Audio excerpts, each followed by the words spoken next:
Bonjour les amis et bienvenue dans la petite bibliothèque d'inspiration en aquarelle, le petit carnet où vous pourrez aller piocher si vous êtes en panne sèche. Nous avons commencé la dernière fois une série de 5 insectes.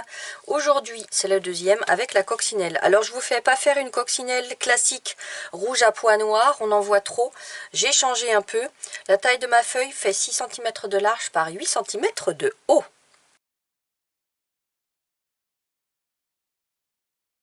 Et on va commencer par tracer un axe central à main levée en posant bien sa paume. À vous. Au milieu de cet axe, je trace un gros ovale assez large qui tiendra tout le corps de mon animal. Si je vous fais faire un axe, c'est pour avoir une belle symétrie quand même. À vous.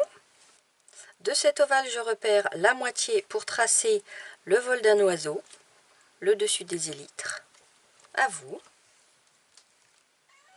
Et ensuite, je vais descendre de sorte à ce que le bas des élytres ne touche pas le bas, mais arrive quand même un peu plus haut.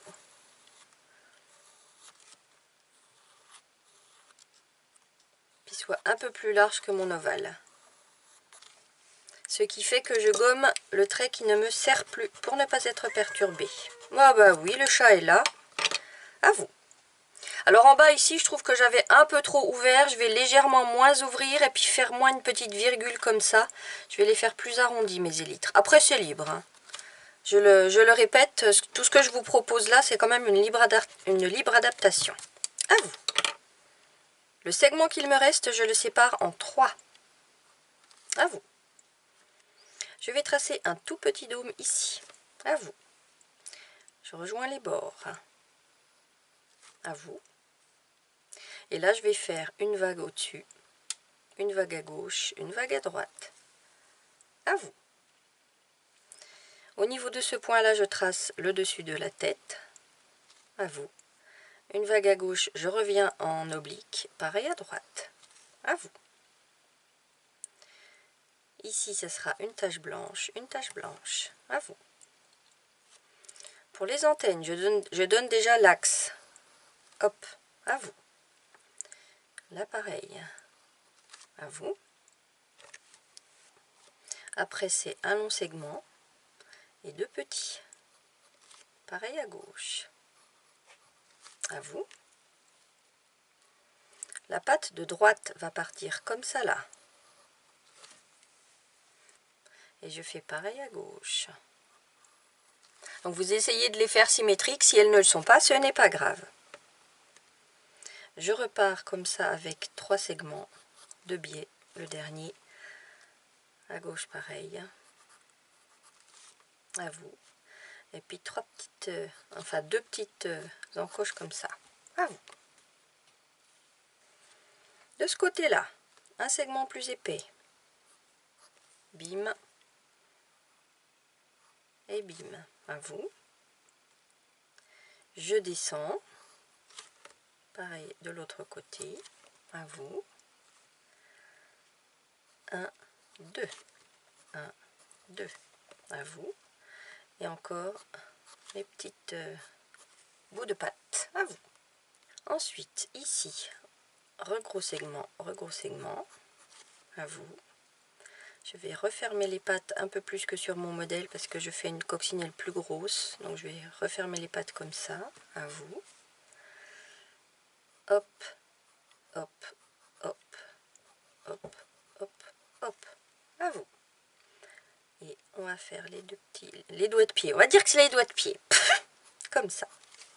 À vous. Sur le corps, on va avoir 1, 2. Ceux-là sont tout droits. À vous. Et là, je commence à être légèrement oblique pour suivre l'arrondi des élytres. Hop, à vous. Là, je suis encore plus oblique. Hop, hop, à vous. Et encore plus. Hop, et hop. À vous. Et là, on a des petites taches. Une comme ça, une comme ça. À vous. Une là, une là. On essaie de rester symétrique avec des petites taches comme ça. Là, à vous. Maintenant, on peut tout repasser à l'encre indélébile. Je travaille avec la marque Unipin, mais il existe aussi Micron ou Staedtler, parmi tant d'autres. Alors, là au bout, c'est l'œil de la coccinelle. On le colorie et on laisse une petite tache blanche. Voilà, j'ai terminé de tout repasser à l'encre. Je vous laisse mettre pause pour finir de repasser votre dessin. Et dans la foulée, on peut tout gommer. Si vous entendez ronronner, c'est que mon chat est sur mes genoux. Elle s'est un peu imposée. Allez, je vous donne la liste des couleurs. Il y en a 7. On commence avec le jaune. C'est le jaune tout court 211 de chez White Nights. C'est un jaune moyen, hein, pas trop clair, pas trop foncé. Le orange de Chrome 217 White Nights, un orange assez clair. Terre de Sienne naturelle 405 White Nights, un marron assez clair. Le violet rose 608 White Nights, je vous montrerai tout sur mon nuancier après.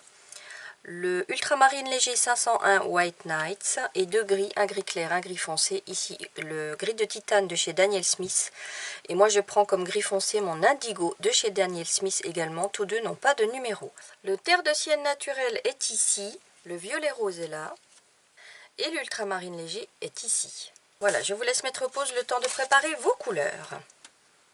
On va commencer par les élytres avec le jaune, le orange, le violet et le terre de sienne. Je vais commencer par travailler l'élytre de droite. Je mouille avec mon pinceau Kolinsky, sans forcément aller jusqu'au bord. Je vous le rappelle, c'est quand on applique la couleur qu'on va bien jusqu'au bord du dessin. Et avec mon pinceau Léonard numéro 4, j'applique le jaune. Je décide que la lumière vient de la droite, comme sur les autres ateliers. Je laisse une belle tache blanche ici. Tout le reste, je peins.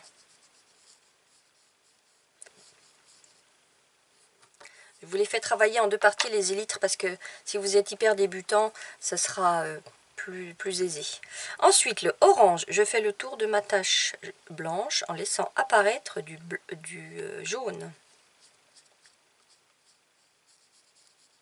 Hop, je rince mon pinceau, je vais chercher le violet rose et je vais juste donner des petites touches comme ça. On est côté lumière, donc il y en a pas beaucoup trop.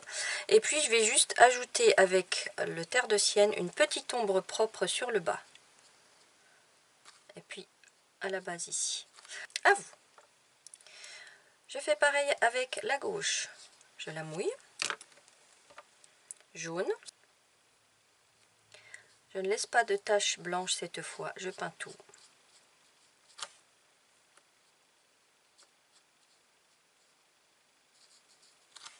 Hop, je rince mon pinceau. Orange. Là par contre, je vais essayer de laisser une petite tache jaune sur la droite, histoire d'avoir du mouvement. Comme je vous dis toujours, si on superpose les couleurs sans rien laisser apparaître de la couleur du dessous, l'aquarelle est plate. Il n'y a pas de mouvement. Un petit peu de violet rose. Alors celui-là, vous voyez, de White Nights, il est hyper puissant. Waouh, waouh, waouh. Donc des petites touches. Je sèche un petit coup mon pinceau et puis je vais étaler ça.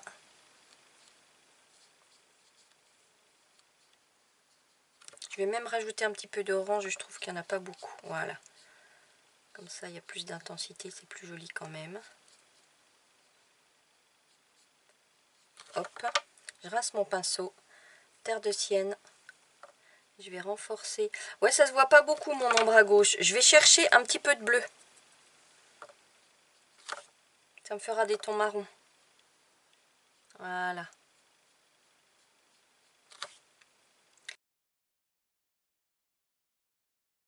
Donc je rappelle, plus vous renforcez votre ombre d'un côté, plus ça rehausse la lumière de l'autre.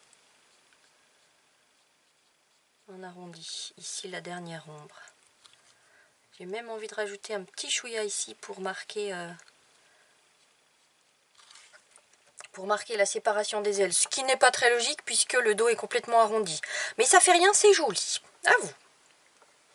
Et on va travailler de la même manière cette partie supérieure sans nous occuper des tâches qu'on a faites. Je mouille avec le pinceau Léonard. Donc l'aquarelle va migrer, hein, c'est normal. Une petite tache blanche sur la droite. Tout le reste, je peins. Hop. Je rince mon pinceau orange. Je fais le tour de ma tache blanche. Je peins le reste. Un petit peu de violet rose. Mais trois petites touches, vous voyez. Je rince mon pinceau, terre de sienne sur la gauche. On va commencer à travailler l'ombre à partir de la moitié. Je rince mon pinceau, un petit peu de bleu.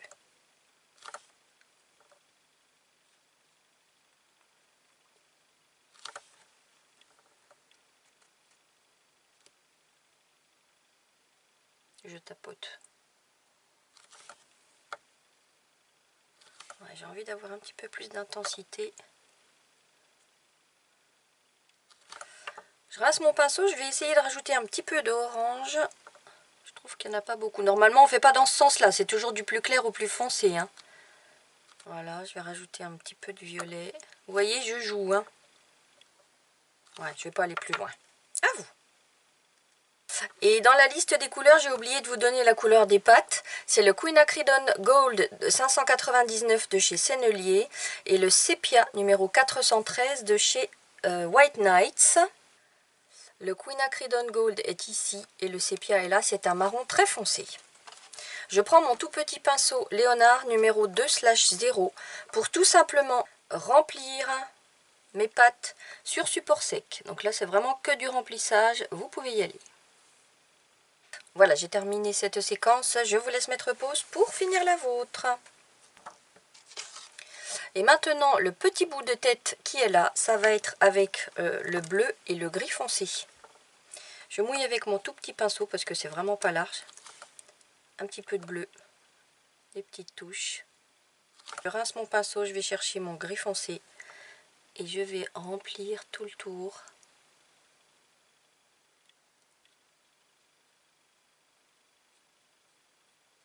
En laissant une tache blanche et je renforce la gauche puisque la lumière vient de la droite en arrondi. À vous. Et puis sur les petites taches blanches, je me suis amusée à faire une ombre propre sur support sec avec le gris clair. Là c'est pareil, c'est une libre interprétation, j'avais envie parce que je trouve ça beau, sinon ça serait trop plat. À vous. Maintenant avec le sépia, on n'oublie pas que la lumière vient de la droite. Nous allons rajouter sur chaque patte et chaque antenne une petite ombre sur la gauche. Pour donner du volume à tout ça. Donc ici à gauche, l'ombre portée, il y a l'ombre portée du corps sur la patte ici. Là pareil, il y a l'ombre portée du corps sur la patte ici, ombre propre. Ici, ombre portée sur la gauche partout. À vous. Ombre portée du corps sur la patte. Ah oui, ici j'ai oublié, il y a l'ombre portée de ce segment-là sur cette patte-là. Là pareil, ombre portée de ce segment-là sur cette patte-là. Ombre propre. Tout le long. À vous. Là, il n'y a pas d'ombre portée de segment, il y a juste des ombres propres là, tout le long là. Ah bah si, puisque la lumière venant de là, on a une ombre portée de ce segment-là ici, de ce segment-là, là et là. Qu'on n'a pas de l'autre côté parce que ça prend la lumière.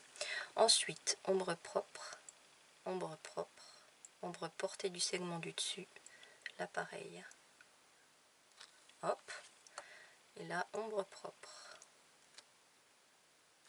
Sur les antennes, pareil, ombre propre sur la gauche. Là, ça se verra pas beaucoup. Voilà, à vous. Et avec l'indigo, mon tout petit pinceau, je vais tout simplement remplir les formes sur support sec. Vous pouvez y aller. Voilà, j'ai terminé. Je vous laisse mettre pause pour finir. Et maintenant, il n'y a plus qu'à tracer l'ombre portée sur le sol de l'animal avec le gris clair, mon tout petit pinceau. Les antennes ne touchent pas le sol, donc je décale leur ombre. Par contre, je rejoins là. Là, pareil. Hop. Allez, l'ombre du visage. Hop. Le corps. Tout le corps, je longe. Ouais, je vais la faire un petit peu plus épaisse, là. Hop.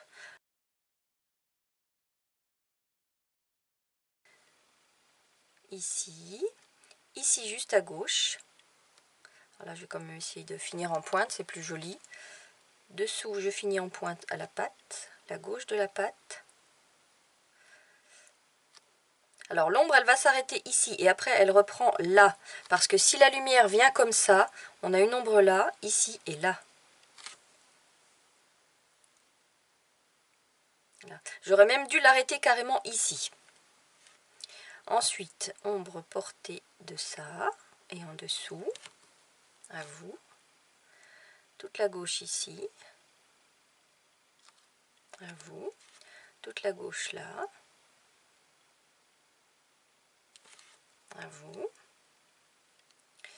Et puis la gauche ici et le bas, à vous.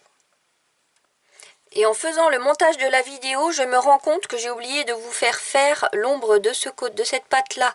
Donc rajoutez-la. Moi j'ai déjà collé mon aquarelle dans mon petit carnet.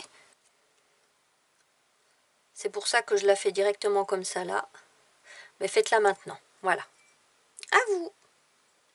Voilà les amis, il n'y a plus qu'à la coller. Et un de plus dans notre petite bibliothèque. Prenez soin de vous, à très bientôt.